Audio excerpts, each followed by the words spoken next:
녹색당 공동위원장도 하시고요. 그다음에 비례민주주의 공동대표도 하셨고요. 그다음에 투명사회를 위한 정보공개센터 소장도, 그게 참 중요했던 대목이었던 것 같아요. 정보공개라고 하는 개념을 센터의 개념으로 이렇게 제안해서 이렇게 가셨던 그 과정이 이제.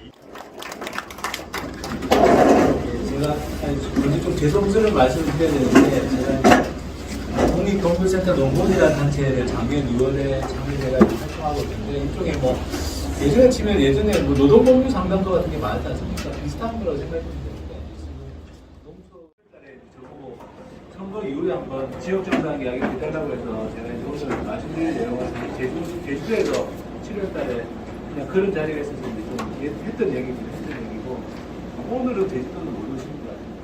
예. 제주같이 부분들까지 다 포괄해서 이제 다루는 정치개혁 특별위원회를 구성하는 걸로 이제 지금 되어 있고, 그게 내년 4월 30일까지 활동 시간으로 되어 있습니다.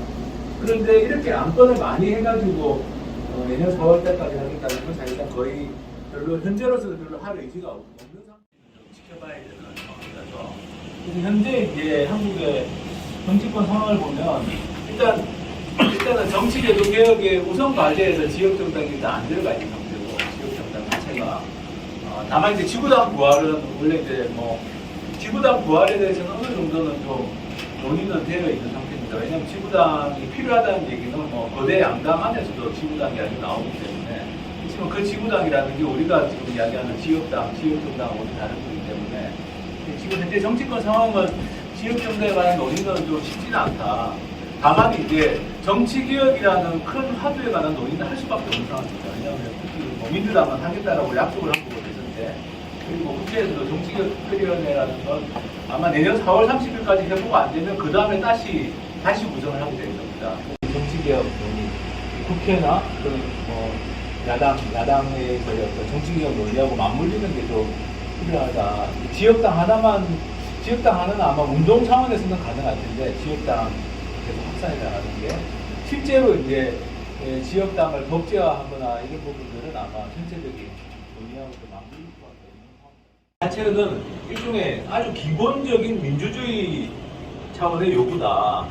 그리고 이 요구가 나오게 된 것은 일종의 반민주적으로 만들어진 정당법이 있었기 때문에, 역사적으로 보면 어떻게 보면 이건 약간 과거 사청산 내지는 하여튼 뭐 군사 독재의 유산이죠. 군사 독재의 유산을 청산하는 의미도 가지고 있는 게 이제 지역당 이야기입니다. 이게 한국의 정당 제도의 시작이었습니다. 그런데 이 1946년에 만든 정당에 관한 규칙이라는 건 굉장히 간단한데, 핵심적인 내용은 뭐냐? 비밀 정당은 안 된다. 비밀 교사체는 안 된다. 그리고 모든 걸 다 정당들은 다 신고해라. 등록해라. 법률이라는 게 있습니다. 이걸 이제 1950년대 초반에 통과를 시켰어요, 국회에서. 그래서 이승만 대통령이 거부권을 행사해가지고 다시 재의결해서 다시 통과를 다시 시켰습니다. 그러면 이승만 대통령이 자기가 실효적을 공포해야 되는데, 그래서 먼저 질문을 받는 걸로 시작하도록 하겠습니다. 질문, 예. 어쨌든 간에 4년 전에 위성정당 문제가 있었잖아요. 그러니까 불가피하게 4년 전에요? 2020년 총선 때. 총선 때. 예. 그러니까 그 문제가 불가피하게 어쨌든 간에 이슈로 대두될 거 아니겠어요? 그렇기 때문에 정치개혁은 필연적으로 그것과 연동돼서 불이 붙게 되진 않을까. 그 대목이 어떨지 좀. 어쨌든 그러니까 지금 그 2020년 총선 전에 이제 준연동형, 그러니까 사실은 준준연동형이죠. 준준연동형 비례대표제로 지금 돼 있고, 여기에 대해서는 거대 양당도 만족하지 못하고 국민들도 불신하기 때문에, 그게 그래서 이제 어차피 준준연동형으로 2024년 총선을 치르기는 어렵다라는 건 아마 거대 양당도 인식하고 있습니다. 그러니까 손을 보는 건 필요하다. 그다음에 이제 위성정당이 그때 문제됐기 때문에 위성정당을 막을 수 있는 또 법 개정이 필요하다. 이 두 가지에 대해서는 제가 보기에는 거대 양당도 피해갈 수는 없는 상황이긴 합니다. 그러니까 준준연동형 그대로 해가지고 또 2024년 총선을 치르기는 자기들도 좀 국민들한테 설명하기도 어렵고, 자기들도 좀 부담이 되고, 그다음 위성정당을 막을 수 있는 방법을 찾긴 찾아야 됩니다. 근데 이제 제가 크기 때문에 양당의 구조가 강화되는 측면이 있는데, 만약에 제3블럭이 생겨서 선택지가 넓어질 수 있으려면 현재 제도에서 연합이 가능한, 정당끼리 연합이 가능한 연합정당이 제도적으로 가능해야 되는데, 이거를 예전식으로 표현하면은 자칫 이제 위성정당처럼 보일 수 있잖아요. 선거를 앞두고 새로운 정당 하나 만들어서 소수 정당. 그거는 아까 말씀드린 것처럼 정당법이 아예 없는 나라들은 당연히 가능한 거고 특별한 규제가 없으니까 정당을 새로 하나 만들면 되니까. 우리나라 같은 경우는 이제 이중당제 금지라는 게 걸리지 않습니까? 연합정당을 실제로 만들려고 하면 이중당제 금지가 걸리니까. 그러니까 기존 당에 있던 사람들이 그 당을 탈당해가지고 새로운 당에 후보로 나와야 되니까. 그러니까 이제 이게 그 말씀하신 것처럼 유권자들이 보기에는 저게 정상적인 방법인가 이런 의심을 가질 수밖에 없는 그런 게 있는데, 비례대표 도의원도 이번에 당선이 안 됐거든요. 다 이제 비례대표표도 다 쪼개지고 도지사표도 쪼개지고 다 쪼개져가지고 결국에는 제주도에서 거대 양당 위에 어떤 유의미한 흐름을 만들지 못했습니다. 제주도만 하더라고요. 사실 다른 지역도 뭐 보면은 비슷한 경우들이 많은데, 그렇다면 발제가 되는 형태가 될지 몰라서 그냥 일단 물어보겠습니다. 근데 저 첫 번째 그 비례대표제 관련한 것도 잠깐 좀 연결이 돼 있어요. 그다음에 저 지역 정당 연결돼 있는 부분인데 지금 지방 소멸이 되고 있다는 거죠. 지금 엄청나게 빠르게 지방 소멸이, 이게 심각한 문제란 말이에요. 그럼 이거를 해결하고 이걸 어쨌든 간에 이거를 우리가 고민을 이제 같이 해야 되는데, 그런 측면에서 이제 우리 우리 충북도의 도지사였던 분은 이시종 지사분은 양원제를 갖다가 얘기를 했습니다. 양원제. 그 양원제에서 상원을 지역, 인구 이 두 가지 요소를 가지고 상원을 뽑아야 된다. 그런 거를 이제 한국 정치의 이제 변혁의 포인트로 얘기를 하셨거든요. 저는 그 일면 그게 굉장히 설득력이 있다라고 저는 생각을 하는 사람인데, 그러면은 그걸 쫙 해서 하게 되면 오히려 대선거구제에 오히려 다당제에 실현하는 효과가 분명하고, 만약 그래 되면은 국회의원이 광역의원과 기초의원을 통제할 수 있는 힘도 약해질 가능성이 있습니다. 그래서 그런 거는 좀 한번 분명히 검토하셨을 텐데, 그런 게 하나 생각하는데, 그 밑에 그 이제 지역 정당 관련해서는 대선거구의 범위는 어떻게 되나요?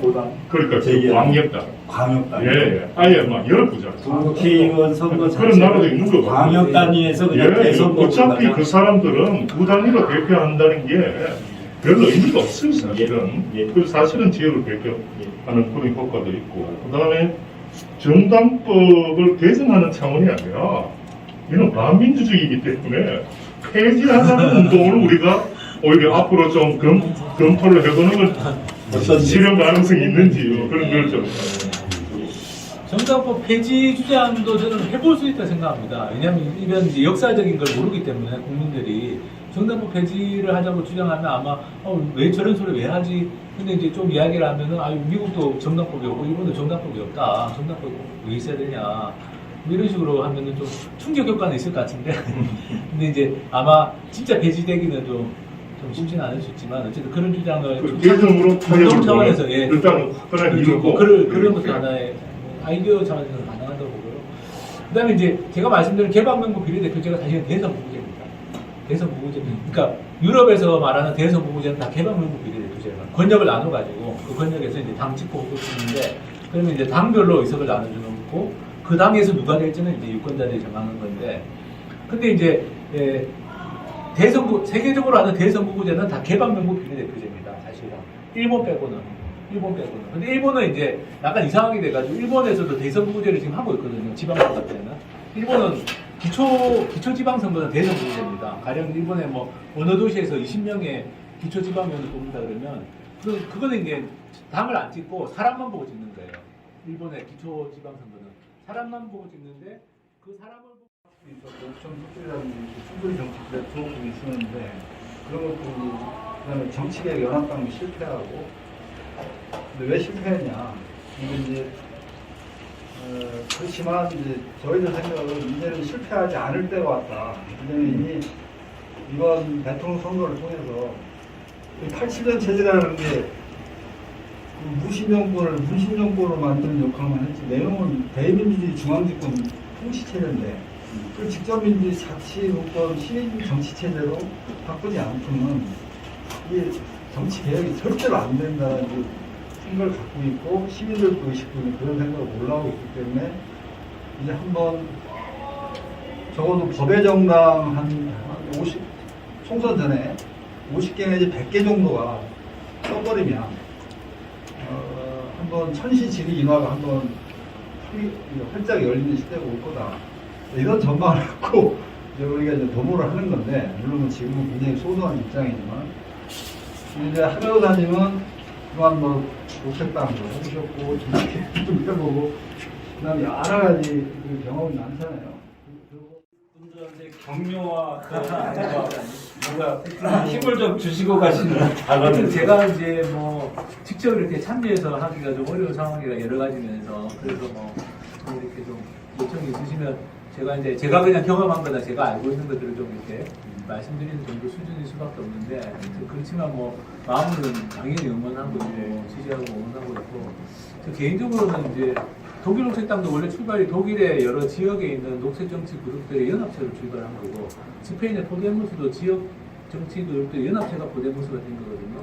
아까 지역이 지금 지역 근처나 말씀하셨는데 사실은 우리가 알고 있는 중요한 정치적 흐름이라는 게 사실 다 지역 기반이었습니다. 근데 우리 한국은 그런 경험이 없다 보니까 늘 이제 중앙 중심, 서울 중심으로 하다 보니까 사실은 그런 맥락을 많이 놓치고 그냥 현재 모습만 바라보는 경향들이 좀 있는데 그런 점에서 보면은 좀 여러 가지 측면에서 아까 제가 말씀드린 것처럼 이게 그냥 지역당 운동도 또 있고 또 같이 연대 협력할 수 있는 주체들하고 좀 많이 해가지고 좀 큰 판이 벌어지면 판이 점점 더 이렇게 눈덩이 굴러가면 좋지 않겠나라는 생각이 좀 기대와 희망이 있다.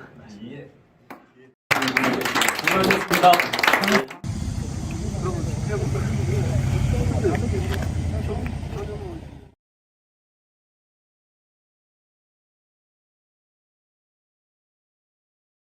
제가 알기로 뭐 지구법 전문으로 하는 변호사라고 나중에 좀 술자리할 때 좀 더 자세한 얘기를 들어보기로 하고요. 우리 과천 얘기를 좀 같이 얘기해 주시죠. 저는 2006년부터 시민사회에서 후보 시의원, 총 7명인데 비례 1명에 지역에 6명 해서 7명을 뽑습니다. 그때 늘 시민 후보 2명씩을 당선을 시켰어요. 2006년부터 2014년까지는 이제 대북 2명씩 당선을 시켰는데 2006년, 2010년까지는 시민사회 중심으로 무소속이죠. 어쨌든 당선을 시키고 의정활동하고 지역 활동을 했는데 고민이 생긴 거예요. 이 힘과 또 이런 활동들이 이제 축적이 안 되는 거죠. 정당이 좀 필요하겠다.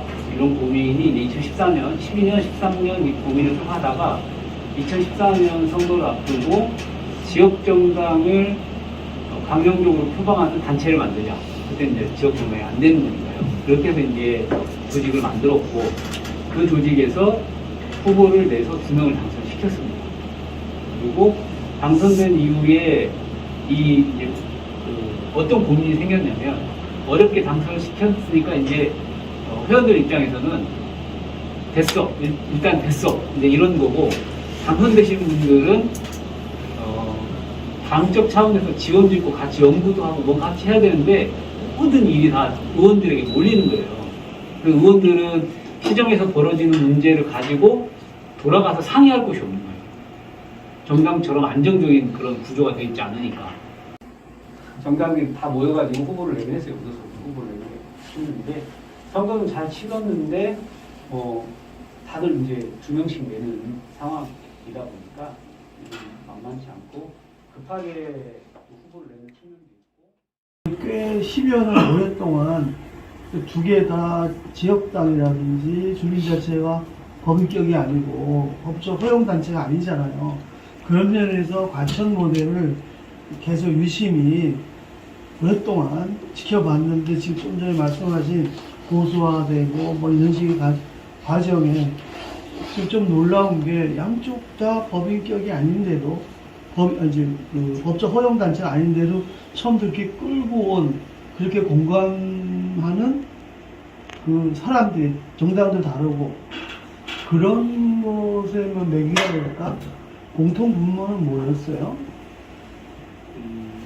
참여했던 당사자들의 마음을 직접 모르겠지만 그냥 추측을 해보면 실은 위기감이 가장 컸다고 생각을 합니다.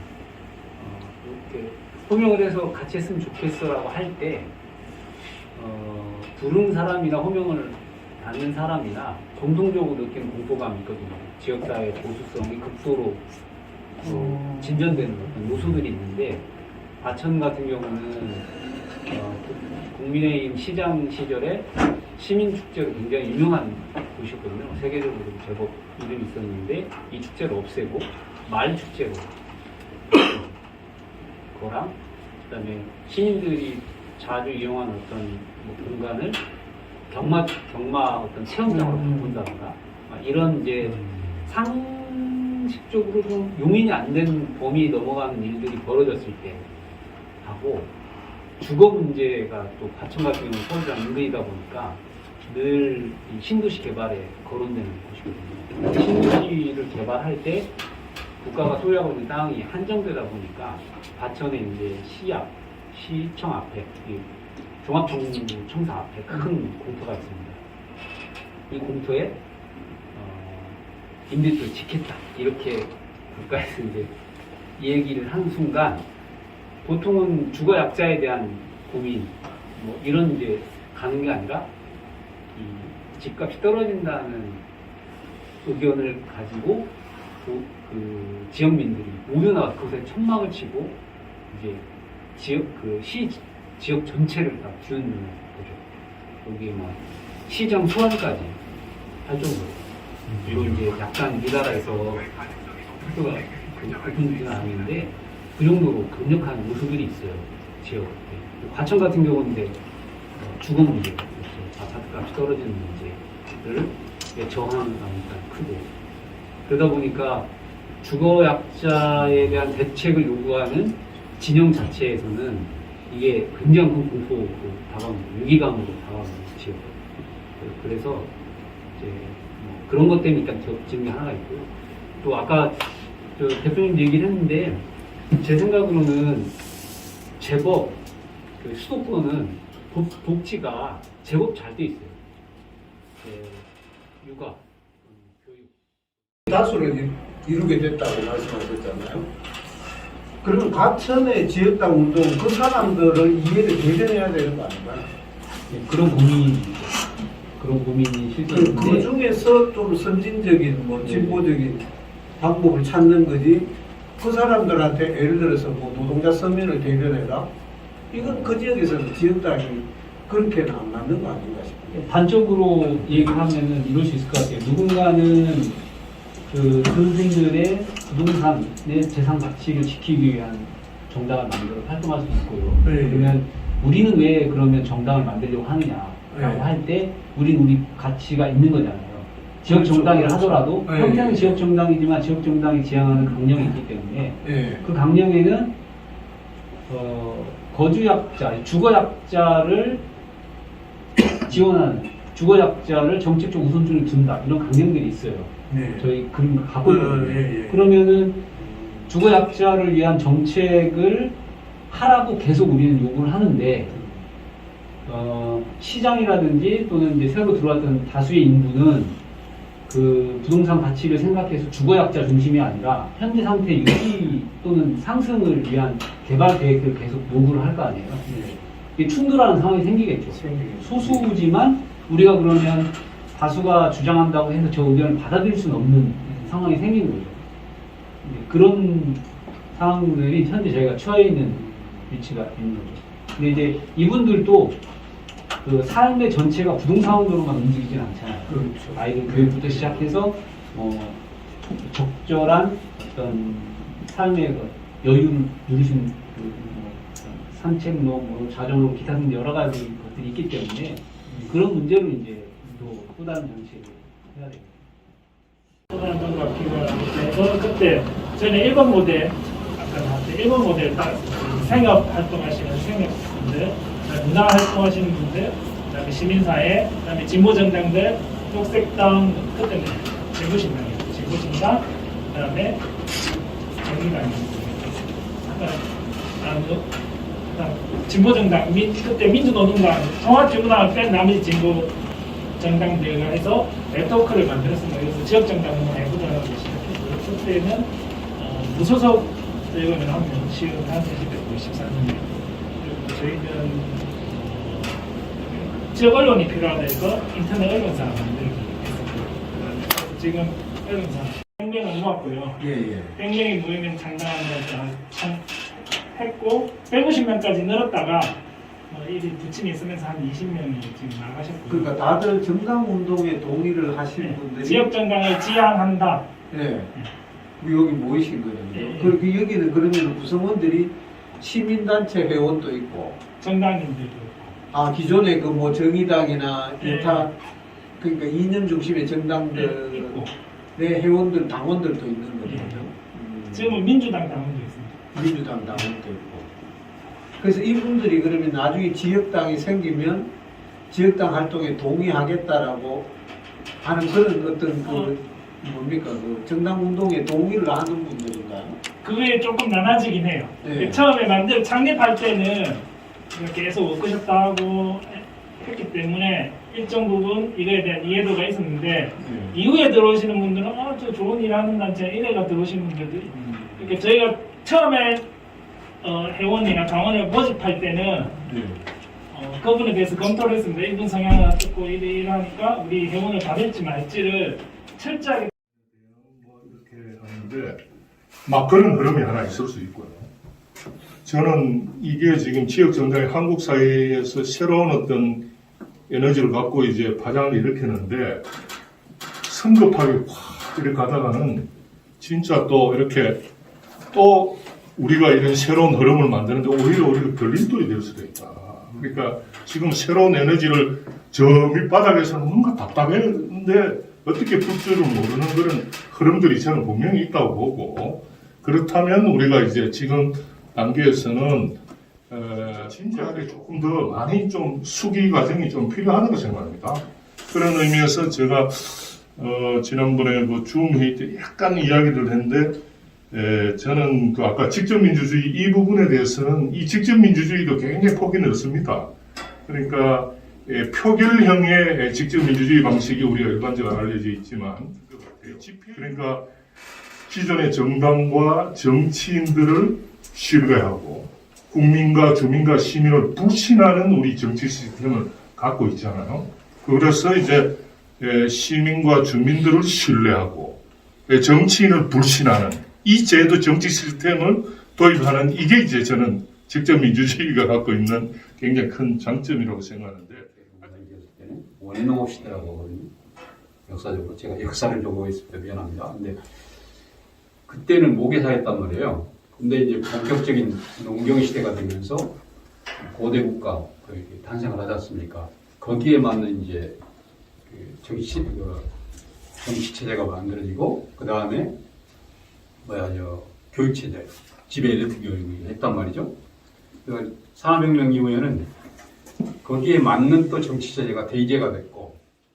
이게 저희들이 지역 정당 운동을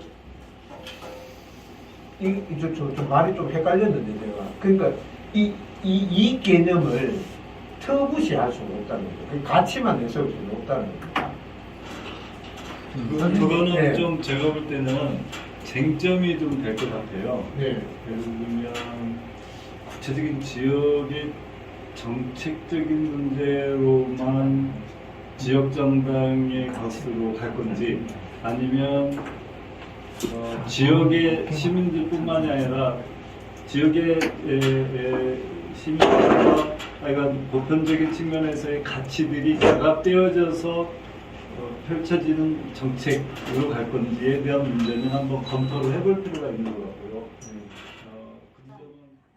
청주를 봤을 때 반 이상의 부잣집 그 경제력을 갖고 있는 집단이 상당부에 다 있어요. 그러다 보니까 정치 1번지라고 하고 그다음에 정우택이라고 국민의힘이 5선을 지금 하고 있거든요.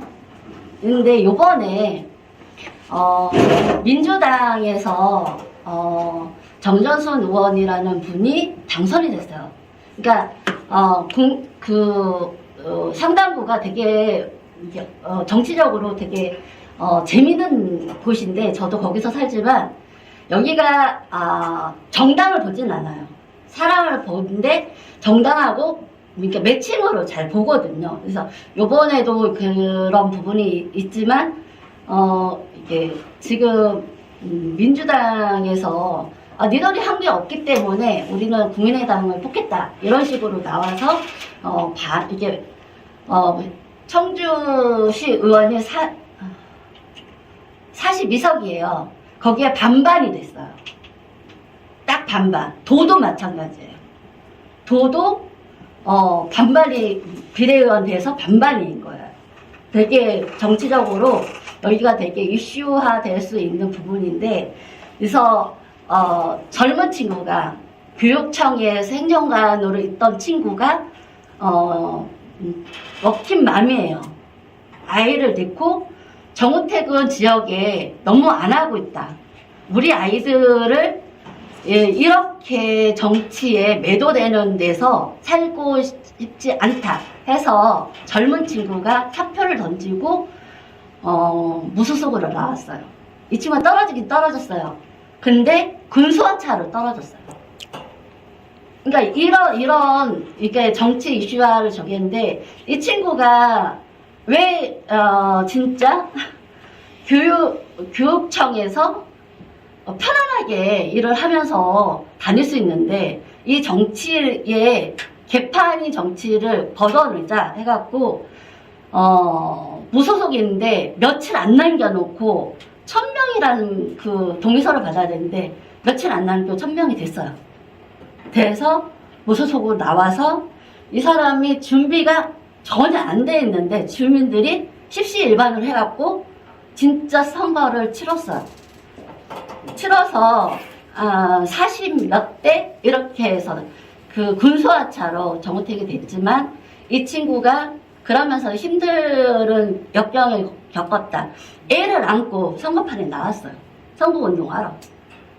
이런 시장이거든요. 그래서 이런 친구들이 지금 청주에서는 일어나고 있어요. 젊은 친구들이. 그러니까 지역단이라는 부분이 아직까지는 이슈화가 되지는 않았고, 그리고 18년도에는 시민이 추천하는 그런 무소속인 우리 그 생활 아카데미 분들이 그러니까 지역당은 아니지만 지역 시민으로서의 그 하자 해갖고 무소속으로 나왔지만 떨어지긴 떨어졌지만 시민들이 일어나서 어쨌든 이게 선거판을 띄워줬던 일들이 있거든요. 근데 지금 어쨌든 토명은 지역당이라고 하지만 이거를 안 되니까 무소속으로 나와서 지역에서의 안배를 좀 하자 이렇게 해서 지역당은 아니지만 풀뿌리 민주주의를 한번 이슈화가 됐고, 또 2018년도에는 민주시민 네트워크라는 거를 전국적으로 만들었던 거가 청주에서 2016년도에 민주시민 교육 양성과정이라는 게 지역정당이 50개, 100개 또 이런데 거기에 각 지역정당에서 변경이 되는 나중에 우리가 원하는 중앙당 지금 정당법에서 원하는 5,000명 만들 수 있잖아요. 그러면 중앙정당 만들 수 있잖아요. 연합으로 숫자에 따라서. 또 각각은 지금 지구당식으로 하면 돼요. 지구당식으로 해가지고 얼마든지 필요에 따라서. 그래서 자기가 당선되고자 하면 국민의힘으로 가고, 그 다음 사람은 어디로 가느냐? 무소속으로 가요. 그 다음 하면 민주당으로 가고, 세 번째. 민주당이 세 번째예요. 그러니까 민주당 나오면 무조건 안 되니까. 그래서 지역에서 예전에 어떤 시도가 있었는가 하면, 그러니까 그 지역당, 그러니까 그 이름이 저는 정확하게는, 저는 그 당시에는 제가 그 활동에 관심을 안 가져서 잘 모르는데, 세물별목 하면서 이제 대구 지역당을 표방하는 사람들이, 그룹들이 있었어요. 무슨 일이에요?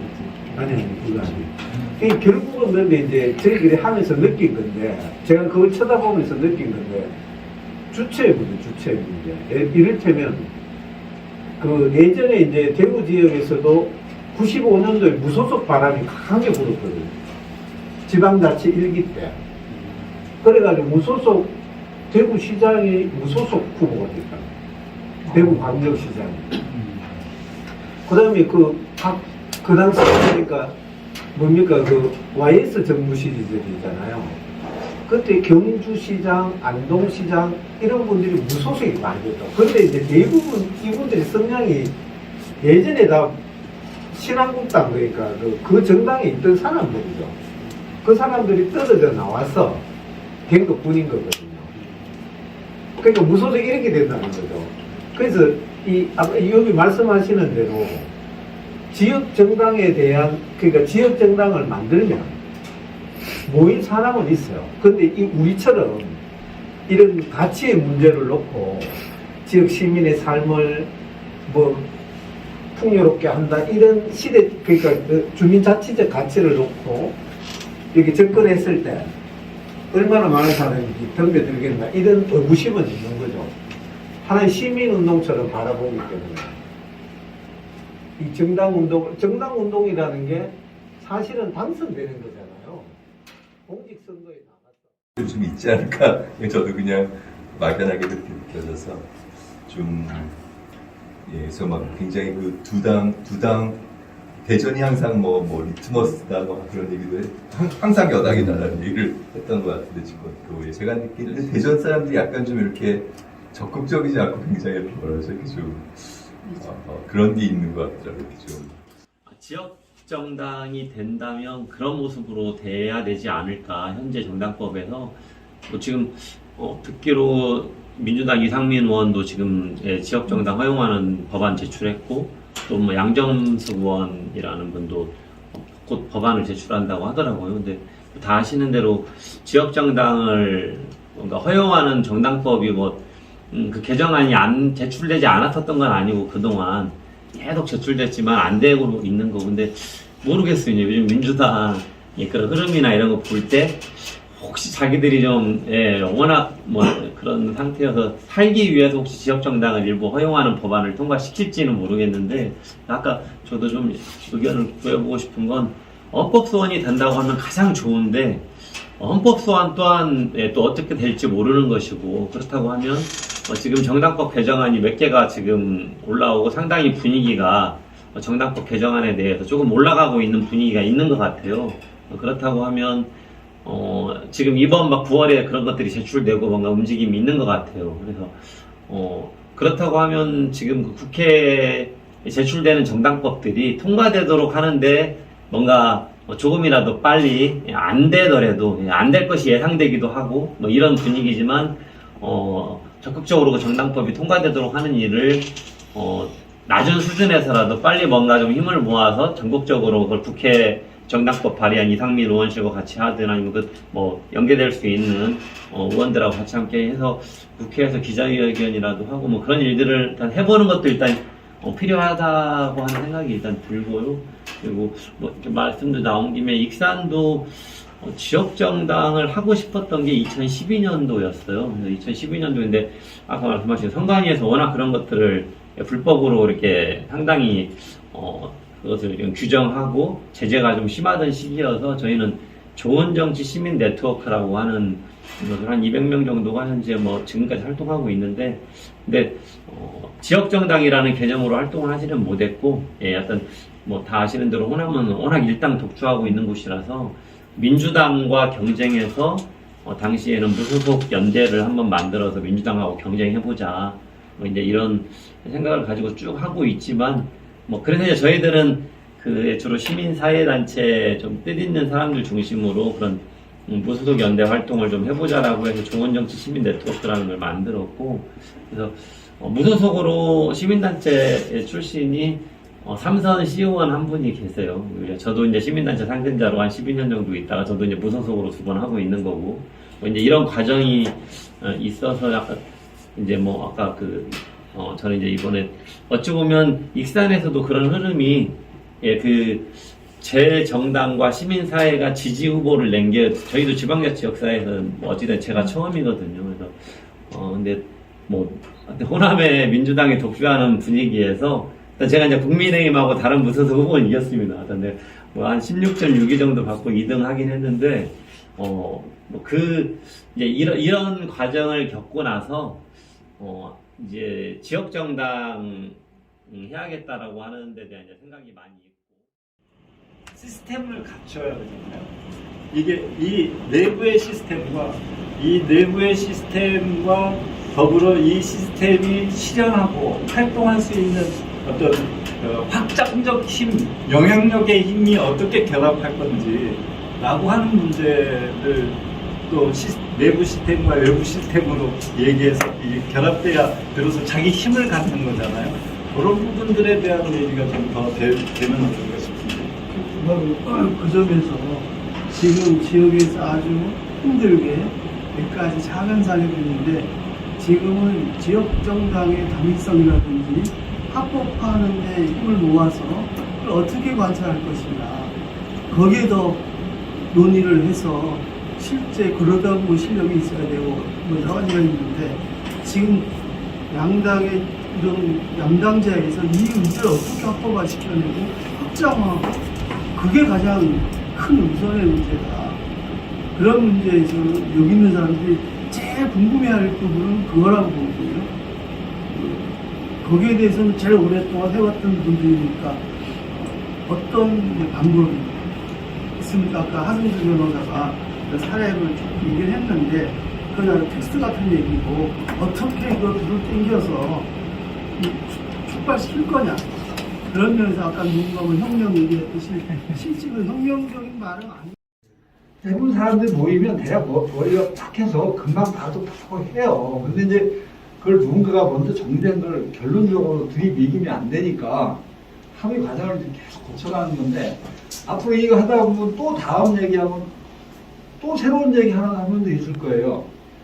그러면 그 자다가 붕차 굽는 소리 하는 사람들이 계속 나올 건데 민주주의는 그 자다가 붕차 굽는 우리 직접민주주의 말하고 전국민회에서 그 연구학에서 집단회를 한 적이 있어요. 그때 지역당 문제를 쭉 다뤘는데 그때 나온 그 결론이 정리된 게 있어요. 이게 뭐냐면 이걸 뭐 헌법 소원을 통해서 이렇게 하는 방법도 있고 그 다음에 우리가 법의 정당을 한 뭐 50개, 100개 만들어가지고 그야말로 현재의 정당법이 그 원하는 요건을 맞추는데 우리는 조직 방식을 기존의 정당 방식 하지 않는다. 그러니까 철저히 고충성의 원리에 기초한 연방제 원리를 가지고 이 조직을 건설한다. 그러니까 시군구 지역당이 자체 자기결정권을 다 갖고 도당을 만들 때는 도당이라고 그냥 도 네트워크, 지역당 시군구 그 정당의 도 네트워크, 전국 네트워크, 그리고 네트워크는 그 시군구나 도에서 합의된 합의된 것에 따르는 뭐 중앙사무국, 뭐 도사무국이 있겠죠. 그런 정도고 모든 걸 시군구 지역당 중심 체제로 간다. 뭐 이런 정도는 서로 담론으로 대략 정리가 됐어요. 그래서 문제는 우리가 실력인데 헌법 소원서 가지고 맨날 그것 가지고 왜 다니느니 차라리 때가 지금 천시질이 인화가 지금 다가오고 있으니 제대로 해서 한 50개, 100개를 빨리 만들어서 그 이름도 정해놨어요. 우리 지역, 뭐 가칭으로 우리 지역당. 전국적인 이름은 우리 지역당이고 우리 지역당 뭐 우리 뭐 대구당. 발굴하고 확인을 해나가는 과정이 좀 필요하지 않을까 싶고요. 아무튼 오늘 자리가 저는 지역 정당이 좀 시대적 필요나 공감대는 좀 많이 이뤘다 생각이 들고 그 방향과 속도에서는 좀 차이는 좀 있는 것 같아요. 이런 것들은 뭐 금방 조율될 수는 없는 문제이기 때문에 좀 맞추어 나가도록 하고 얘기했던 그런 뭐 교육이라든지 뭐 포럼이라든지 이런 건 좀 진행된 계획이니까 좀 진행할 수 있도록 하고 또 지역별로 좀 더 편하게 얘기할 수 있도록 하죠. 그럼 자 일단 수고하셨습니다. 수고하셨습니다.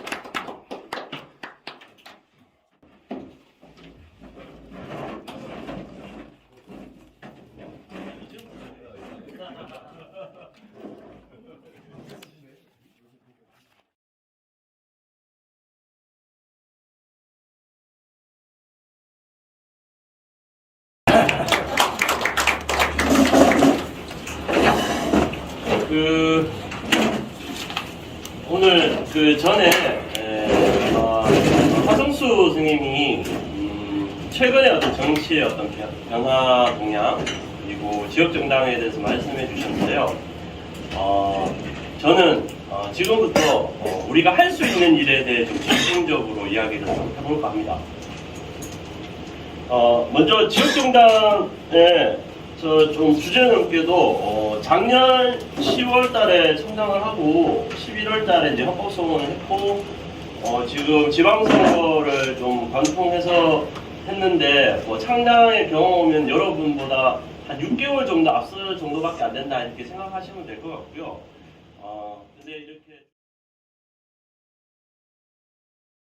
장기 계획을 보고 이건 5년차 계획에 어느 정도의 우리의 기초단체가 움직임이 있는가에 되게 핵심적인 내용만 들어있기 때문에 요걸 한번 보시는 게 굉장히 지역 현안을 파악하는 데 좋고요. 리더분들도 한 번씩 만나서 우리가 이런 지역 정당을 하고자 한다고 이렇게 좀 이야기하고 같이 하면 좋지만 같이 하지 않더라도 최소한 어떤 시기 질투라든지 아니면 이런 거를 사연을 방지하는 방법도 여기 있다고 저는 생각이 하고요. 어떤 당을 할 건지도 중요하지만 어떤 활동을 할 건지에 대한 사전 논의가 되게 필요합니다. 정당은 일정 정도의 수단으로 보시는 게 더 좋을 것 같고요. 우리가 만들고 싶은 어떤 목적을 위한 수단, 틀, 이걸 정당에 넣어서 간다고 보시는 게 더 맞을 것 같습니다. 그래서 하시다 보면 형식에 좀 빠질 수도 있고 또 어떻게 보면 너무 내용만 중시하다가 형식을 놓칠 수도 있는데 결국은 중요한 게 어떤 활동을 지역에 할 건지에 대한 구성원들의 합의가 가장 중요한 것 같고요. 이제 이거를 하기 위해서는 어떤 액션을 같이 해볼 수 있냐면요. 같이 강령을 같이 만들어보는 모임을 시작할 수도 있고요. 기준을 찾아서 저희들은 일정 정도 추진위 구성을 하고 강령을 만들고 창당대회를 하고 30명의 당원을 모아서 내년은 선거가 없는 해지만 이 지역 정당으로서 어떤 활동을 만약에 준비를 한다면은 선거 기간과 좀 역순으로 좀 준비를 해야 되지 않을까라는 생각에 있어서 내후년 4월까지가 아니라 내년 4월까지 이 정도의 목표를 가지고 좀 준비를 한다면은 그때 정치 상황이 어떻게 바뀌든 간에 우리는 우리의 준비를 좀 하지 않을까 하는 생각이었었고요. 일단 준비를 했었습니다. 그리고 창당 이후에 바로 선관위에 찾아가서 창당서를 제출하면서 창당을 알렸는데요. 이제 8월이지 않습니까? 그래서 내년 4월까지의 계획을 이렇게 좀 써봤는데요. 내년 4월에 내년은 선거가 없는 해지만 이 지역 정당으로서 어떤 활동을 만약에 준비를 한다면은 선거 기간과 좀 역순으로 좀 준비를 해야 되지 않을까라는 생각에 있어서 내후년 4월까지가 아니라 내년 4월까지 이 정도의 목표를 가지고 좀 준비를 한다면은 그때 정치 상황이 어떻게 바뀌든 간에 우리는 우리의 준비를 좀 하지 않을까 하는 생각이었었고요.